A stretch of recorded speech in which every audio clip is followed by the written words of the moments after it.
السلام عليكم ورحمة الله وبركاته. حبايب قلبي ومسوز الغاليين، عاملين ايه؟ اللي دايما منورين ومشرفيني في القناة يا حبايب قلبي. النهارده بقى يا حبايب قلبي قلت في السهرة اغسل السجادة دي. انتوا عارفين بقى مرمطة العيد يا حبايب قلبي، واصحاب محمد ابني كانوا بيجوا واصحابنا كانوا بيجوا يعيدوا علينا واحنا كنا بنيجي نسهر هنا يا حبايبي. فايه السجادة اتمرمطت زي ما انتم شايفين كده. كنت غسلاها بقى قبل العيد، كنت مخليها زي الفل وفرشتها بقى في ايام العيد. الداخل بقى انتوا عارفين بقى ايه ايام العيد بقى واصحابنا يا حبايب وقرايبنا وكده. قلت يا ام سوزي بقى اسهري فيها كده النهارده واغسليها وخليها زي الفل كده، عشان لما نفرشها على نظافه يا حبايب قلبي.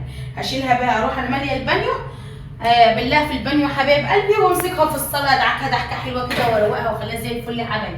نوروني كده وشرفوني، ما تنسونوش بقى باللايك والاشتراك في القناه. لايكات كتير للقناه يا حبايب قلبي ونوروني كده يا حبايبي.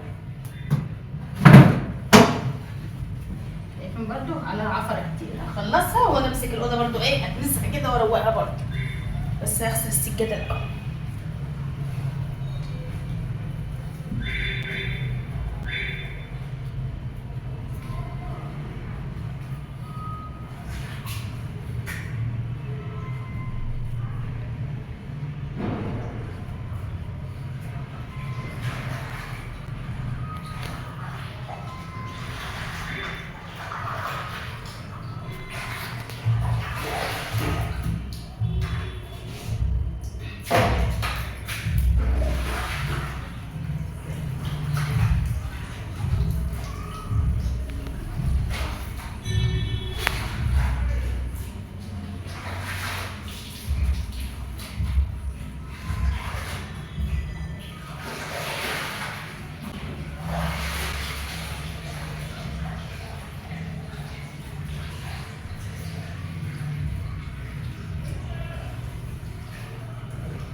الناس كده بقى لطيفه فاشربوا ميه كتير.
الصلاة بقى عندي واسعة يا حبايب قلبي كده، باخد راحتي في الغسيل فيها وبغسل حاجة زي الفل، يعني سجاد بغسله فيها، بطاطين بغسله فيه، كل حاجة بغسله في الصلاة. الصلاة منها كبيرة يا حبايب قلبي، بفرد الحاجة واغسلها وانضفها واقلبها مرة واتنين واخليها زي الفل يا حبايبي. والبانيو بقى اشطف كده ايه بالمية النضيفة كده يا حبايبي، واصفيهم كده واطلعهم في البلكونة برده يتشمسوا كده ويبقوا زي الفل يا حبايبي. نفرش حاجتنا كده على نظافة. وشوية مية بقى ارشهم عليها كده وتعالى.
تاني يا حبايب قلبي. خليها فل، اخدها بقى على البانيو واشطفها على طول.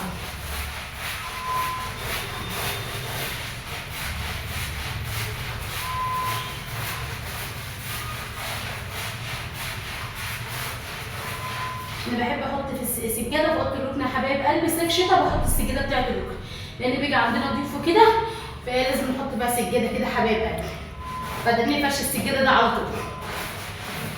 انما السجاد بتاع الصاله وسجاد الاوض شلته بقى من الحر.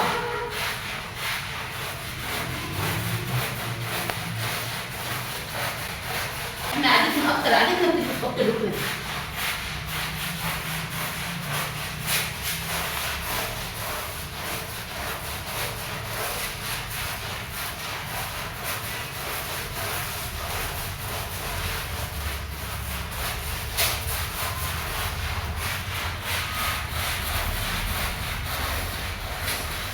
خليكم بقى في الجنب من القلم اللي شايفين.